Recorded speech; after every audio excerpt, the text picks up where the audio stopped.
Okay, this episode I'm going to end up talking about how we found our property.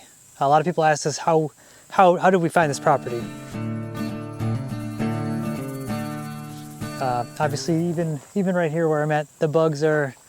I'm getting used to them, but it's almost like it's in phases with the bugs. I had the chiggers. Now it seems like little fruit flies. So I'm going to try the vitamin B elixir, as I was told to try to change the scent, so maybe they won't bother me so much.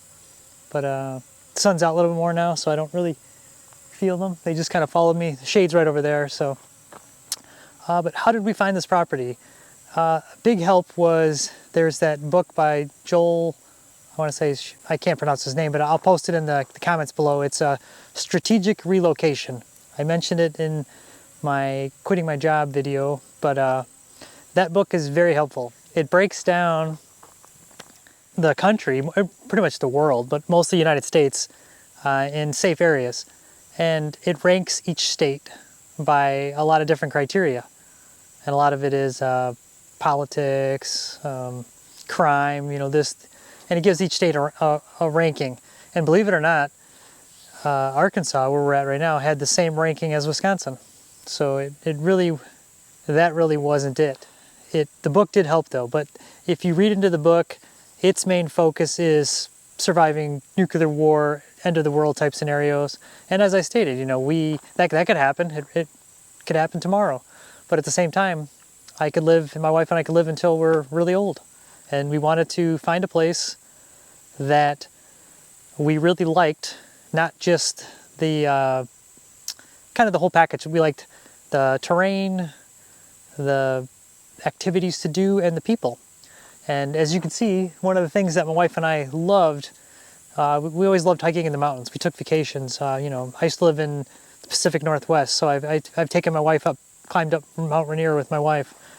I used to mountaineer so much. It was so important in my life. But politically, I don't like to talk about politics on this channel, and I'm going to try to stay away from it, but politically I did not like Oregon. It had changed, and the last few years, so that was not, and plus the cost of living there is outrageous, so that was not one of the places that we decided. So we looked at that book, looked at rankings, and we went to Montana, went to different states. One of the things you have to do is you have to physically go to these places.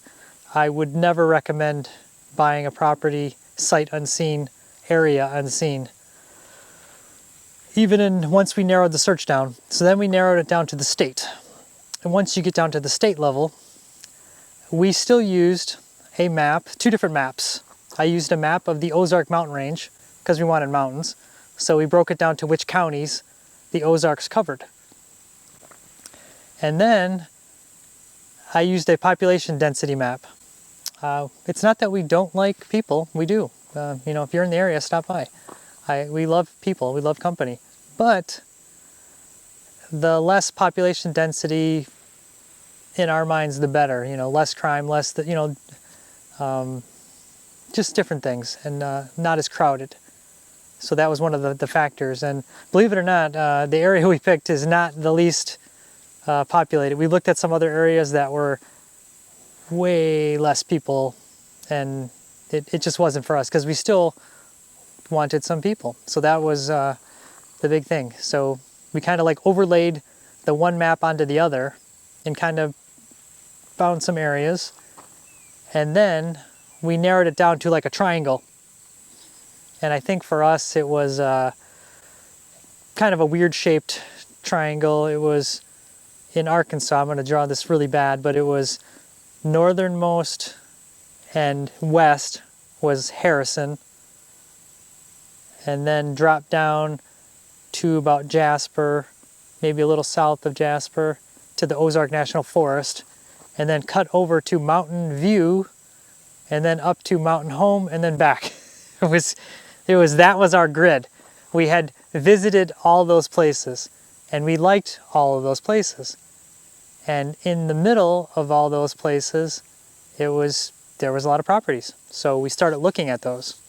And it was funny, the very first property we looked at was in Mountain Home, and when we went there, we went to a pawn shop, and we talked to the owner, and he mentioned that if we're going to be in Arkansas, we need to go visit the Jasper area by the Buffalo. And he said he has a cabin there, and he mentioned that it's beautiful and you need to check it out. So when we eventually came, so that was kind of the thing that sealed the deal on this property because of this area. We're close to Jasper, close to Harrison, kind of close to the Buffalo. But we had to look at a lot of other things though. We looked at a lot of properties. We used Zillow, Realtor, constantly looking at properties, and a lot of the properties had issues. There was one property very close to this one, and I still remember, you know, I would get to work really early, and I was at work longer than anybody else, typically. So I would get to work really early, you know, have my coffee, check my emails, you know, put out any fires that happened. And then on my second cup of coffee, you know, I would take 5 and, you know, do some little Zillow searching. And there was this one property. My wife and I were like, wow, this property, this is it. Like, it checked off every box. And we finally were having a hard time getting in contact. Our realtor is having a hard time contacting the realtor to go view this property. And I was having a hard time viewing it on the maps because we would use, Realtor has a really good map system on their website, sometimes better than Zillow. And I would also use OnX, an app for property owners. You could view who owns the land, property lines, and things like that. And I just couldn't see anything on there. This was the property we finally scheduled. And it was funny too, because it was on the same trip that we looked at the property that we ended up buying. But this other property, it had just consumed my dreams. Like, I just couldn't stop thinking about it. Like, it was the property. And when we actually saw the property we bought, it was the first one, because my wife loved it when she saw it on the websites. And when I saw it, I was just like, nope, I didn't like it. I want to go look at my other property that it just consumed my dreams. And my wife was a little upset because I didn't like this property. It wasn't that I just, in my mind, the other property was so much better. So we finally get out there, and we're on a dirt road for over half an hour. I want to say pushing 40 minutes. And I mean, it was a rough road. And we finally get to the property, and in the photos on Zillow and Realtor, it showed a beautiful garden. When we get there, there was a tree about this tall growing where the garden was. Everything was overgrown. The house it was just not like the photos. And my wife was like, she didn't even want to go look at it. And our realtor, she was like, hey, we drove all this way, let's just check it out. We might as well, you know, we're here. So we go inside, open up the doors. There's a pile of sawdust from termites, because it was a log-sided home, and animal feces everywhere. I mean, there was vents in the house that were open. There was a water heater on the second floor that was exposed and spray foamed. And when you looked at Zillow, whoever took the photos years ago was very strategic, and that angle of that house you just never saw. And then one whole side of the house didn't have any siding on it. It was just exposed to that vapor barrier fabric. And just a hot mess. I mean, just so much on this property. And then it didn't have water. The water there was a well house maybe a half a mile from the house, and it really wasn't pumped to the house very well. There was just so many issues with it. And it was just the beginning. Like, you name it, there was a problem with it. And so then, we scratched that house out. And then there's like another house I wanted to go look at that was like my other dream house. It was a chalet style. And then we went and looked at that one. And, once the dream meets reality, you go in there and you see the ceilings in this place are 40 foot. And when I'm old, how am I going to change the light bulbs up there? The stairs were really steep to go up to the loft. I almost fell down at my age now, and I'm a rock climber, mountaineer. Like it was one of those things that my wife reminded me. She's like, you got to remember, we're going to be old. How are we going to maintain this? And there was no outbuildings on either one of these properties. And they weren't close to anything. We like this. I mean, look, it's just beautiful out here. It's quiet, but I'm 15 minutes from a town in that way. I could go to a Walmart. I'm less than an hour. It's kind of nice. These other places, it would have been like an hour and a half, 2 hours to get to something. And we just didn't really want that. We wanted to be able to be part of a community, but then still have our space. And that was a huge criteria on choosing the location of our current place. So those are the things you need to decide. What do you want out of the property? Do you want to just be hidden in the woods and have nobody near you? There's plenty of properties like that out there, and actually quite a bit cheaper. There was a property we saw, I could not believe the price. It was 150 something acres, a brand new mobile manufactured home, and a carport and a tornado shelter, and it was cheaper than, I just could not believe the price. But it was in the middle of nowhere. I mean, it was probably a Dollar General. There's a Dollar General near every small rural area.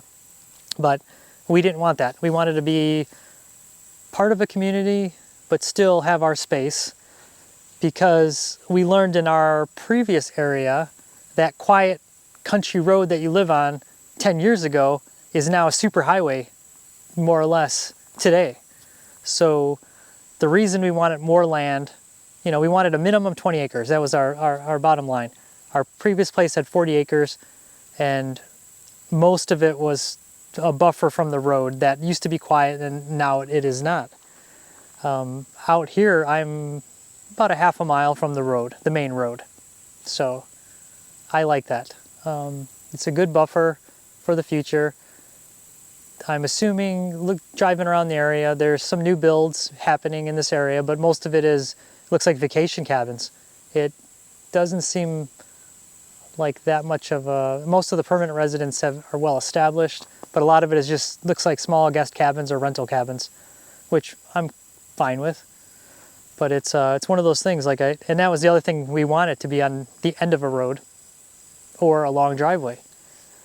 The current property we bought literally checked off every box except for one, and that one isn't a big deal. I'll get to that one eventually though. But the big things we looked at though, then once we kind of narrowed it down and liked the property, you have to physically go look at the property, because like I said, the one that I dreamed about was like the one. It was going to be the great, and there was more properties like that.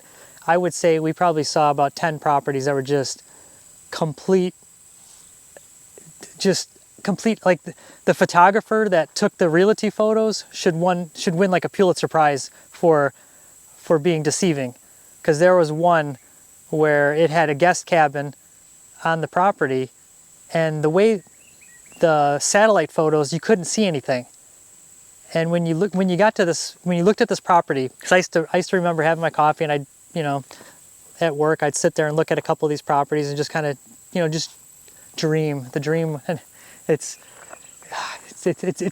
unbelievable. I still can't get over this. So just if you're still thinking about starting over in rural America, just do it. I every day I wake up and I'm just like, thank God. Like I'm just like, holy cow, this is just unbelievable. But I still remember sitting at my desk, sipping my coffee, and looking at this other property, and it was like, wow, this property's phenomenal. It has a guest cabin like way over here, and like it's so spacious, and it was like 70 something acres, and it was like so cool.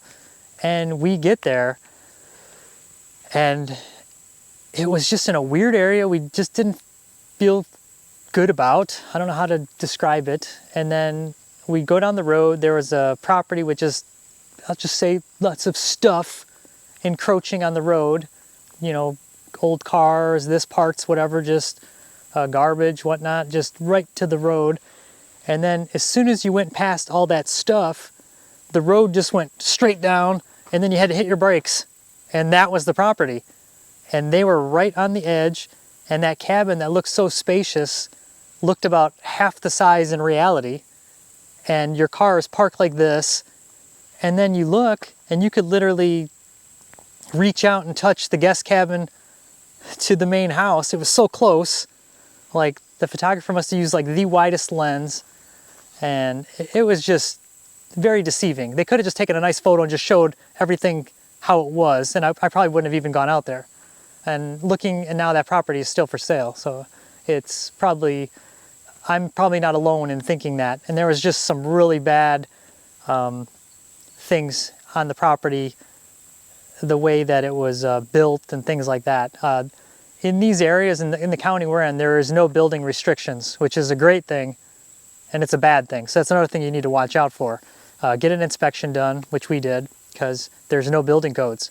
So there could be safety risks, just horrible things that you're gonna have to fix later on. So, you know, okay, so then once you have physically like seen the site, you like it, then you need to, and actually we did this beforehand, when you go look at these properties, one of the most important things, just I know from living in Wisconsin, because a lot of people don't realize southern Wisconsin is almost all wetland, almost all of it. I mean, it's just really bad. So you have to look at the floodplain maps.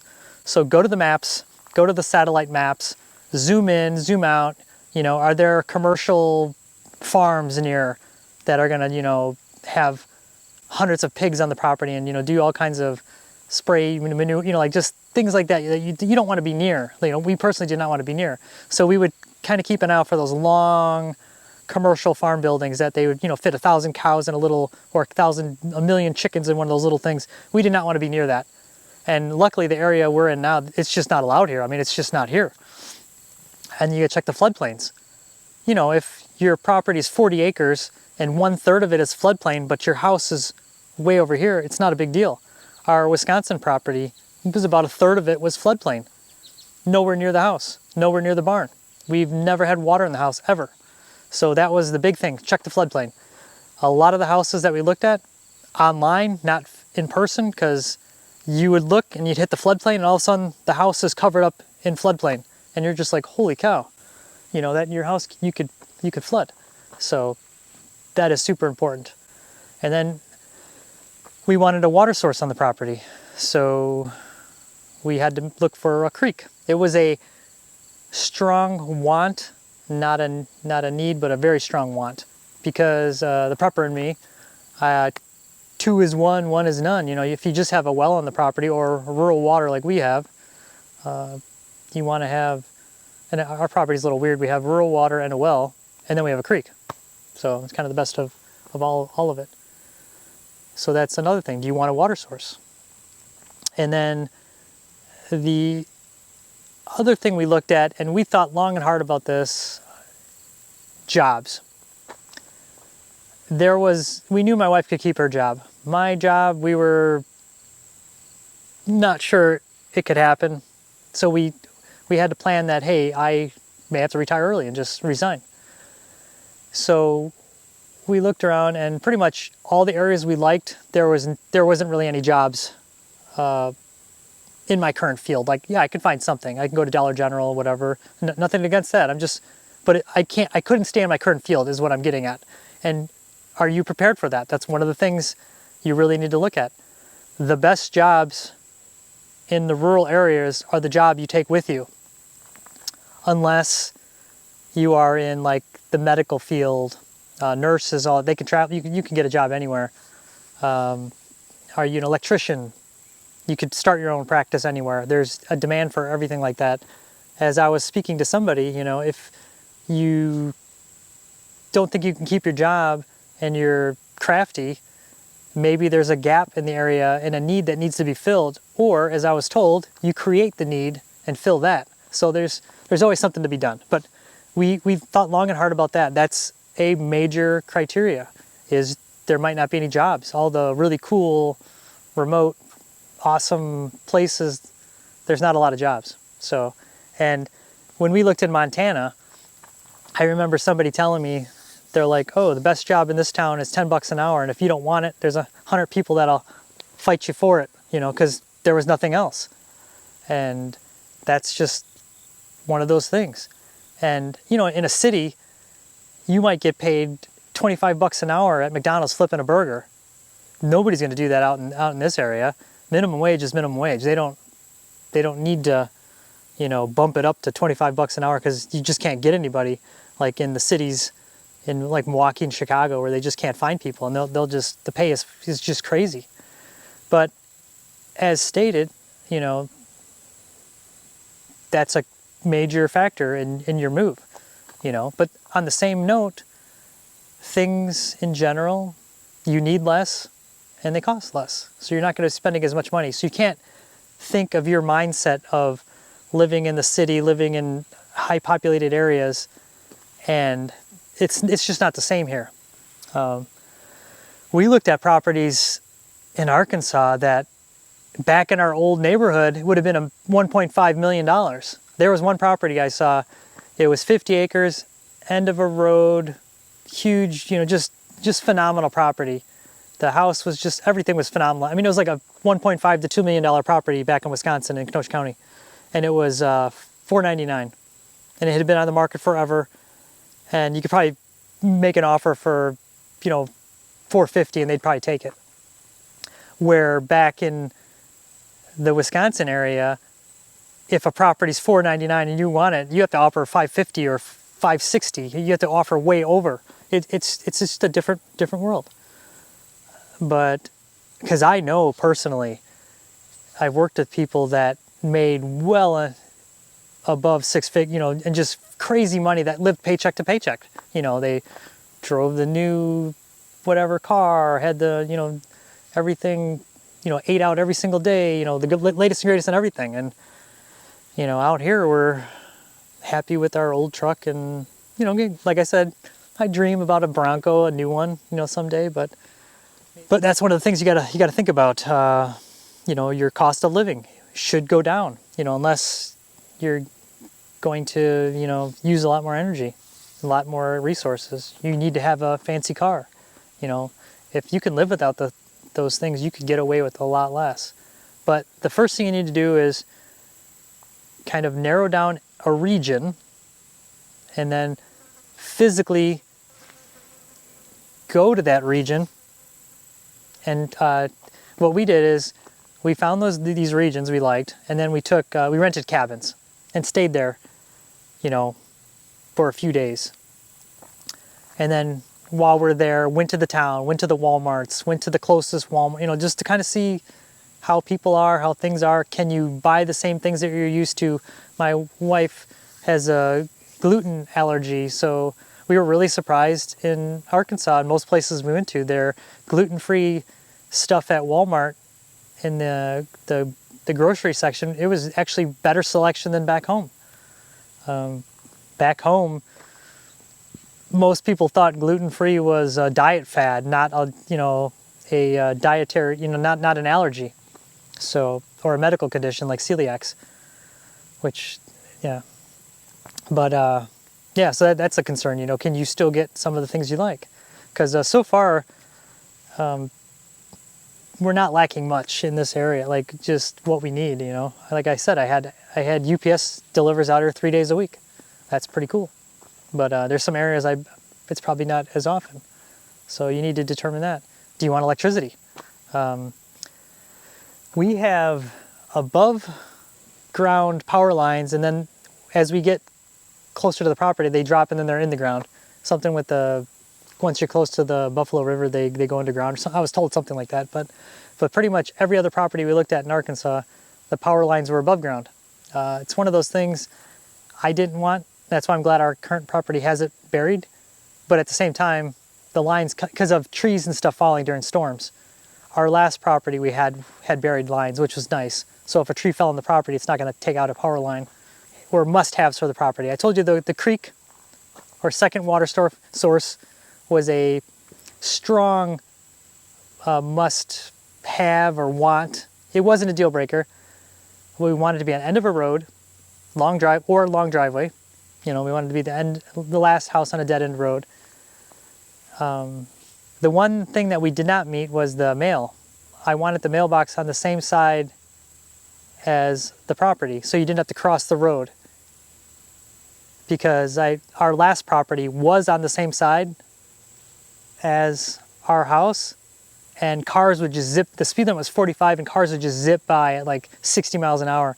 And I was like, you know, driving home from work at the previous place, I would see older people trying to cross the road to get mail and like almost get hit by cars every day. And I'm like, I don't want to do that. So right here, this house, it is on the other side of the road, but the road is nowhere near as busy. And then in 20 years, if it is busy, there's enough space you can just pull over there, get the mail, and then pull in. So it isn't as big of a deal as I thought. But we wanted lots of wood. I'm a wood stove guy. Love wood stove, love chopping wood, love splitting wood. I wanted a long driveway with trees along it, so it's like a tunnel. You can't see it right now, but I'm standing here at this big opening. But if I look right there, is the driveway, and it's just all a tunnel of trees. I don't know why, it's just a dream of mine, and it's now a reality. And I just, every time I go to get the mail, even though it's a half mile, it's a good exercise. It's like, it's not getting the mail, it's taking a hike in a park. I mean, it literally is. I mean, it's like we're living in a national park almost. I mean, it's just unbelievable. Like, things happen very fast for us, but on the same note, like, it's just, I still can't believe it sometimes. And that was, those are the big criteria. In the house, we wanted low maintenance property with no floodplain problems. That's the other big factor, no floodplain problems. And then a community nearby that was active is the best way to say it. And we've got a couple of them that are pretty active, so it's kind of nice. So I'm hoping in the future I'm going to do some more videos and break down a lot of our other criterias a little bit better to help you out. Because like I said, a lot of these criteria, you know, using Zillow, using Onyx Hunt to look at the property, look at the feet, because Onyx Hunt is neat too, because you can do a 3D map of the property if you're not very good at topo reading, like topo maps. So Onyx Map, you can kind of do a 3D look at the property, because that's another thing.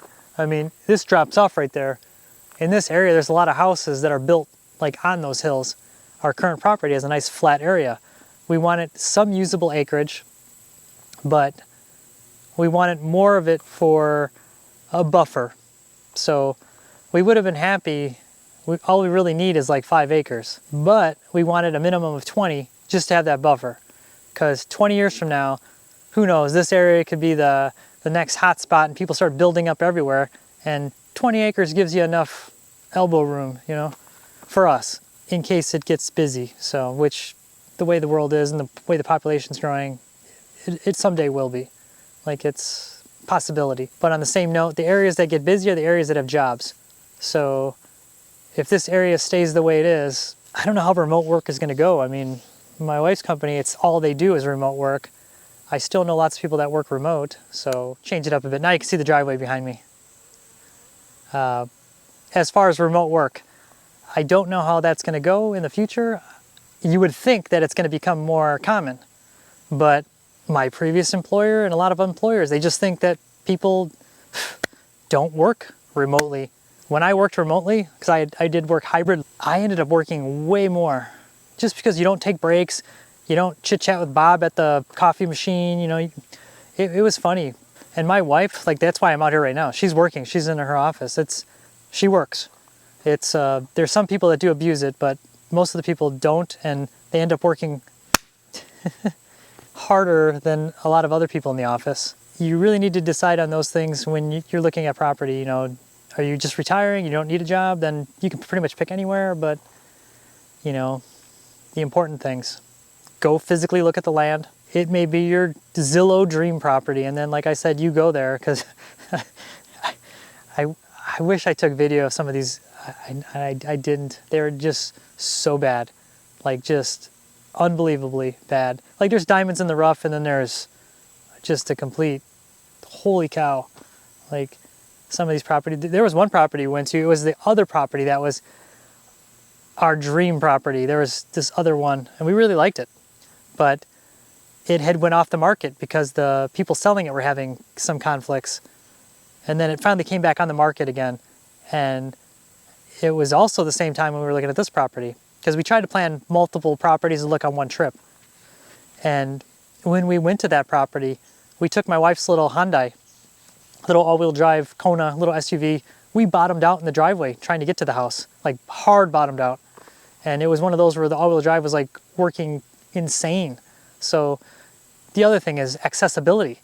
Can you get to the property? We looked at a couple others in this area that the roads were so steep that the car skidded going down the hill to the property or going up the hill to the property. The tires were spinning, and that's in like beautiful weather. So you have to look at that. You know, people could actually come and visit you, family, friends, you know. So there's a lot of things you need to think about when you're looking at these properties, because accessibility is another major one that we wanted. The least amount of dirt road, which we have half a mile, which is doable. We didn't want 2 miles, 3 miles on a dirt road, personally.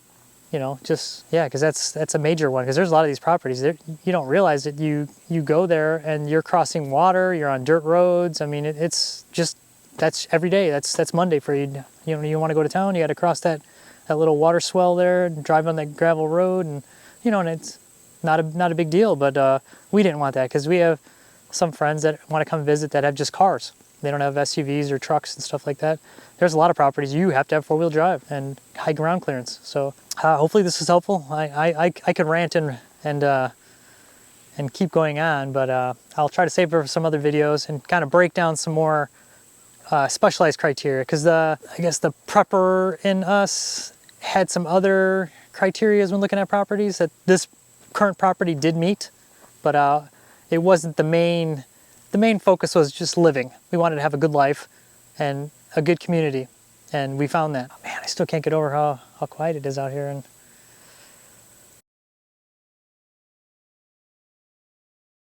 solar installed. We're getting the stuff is ordered, our components. We're doing a much bigger system than our previous place, because it's going to be able to power 2 buildings part-time.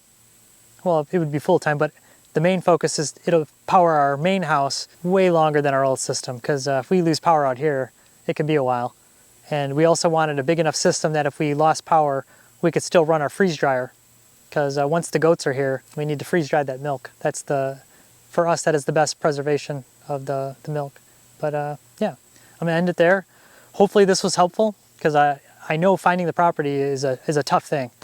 It's a very tough thing. Thanks again, and I'm going to end it there, because otherwise I'm going to just keep on talking. So, okay. I gotta go take a hike back. This is unbelievable. Unbelievable is all I can say. Unbelievable. Okay, that's it.